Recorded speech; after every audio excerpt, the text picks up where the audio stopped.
Hello students, welcome to my channel. Today's topic is a story writing. The Cap Seller and the Monkeys.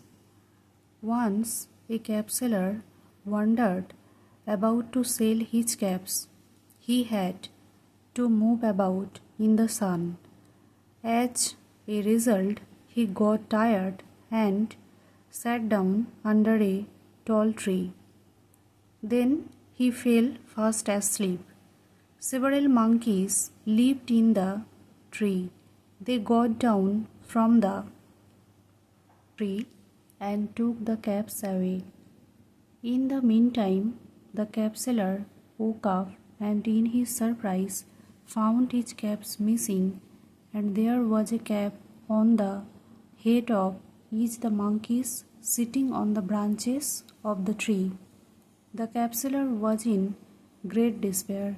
He did not know how to get back those caps. Then he hit upon a plan. He knew monkeys were fond of imitating others, so he snatched his own caps off his head and threw it down. The monkeys noticed this and did the same. The cap seller collected the caps and left the place. Moral: the presence of mind often solves difficult problems. Thank you for watching. Stay with me and don't forget to like, share, subscribe.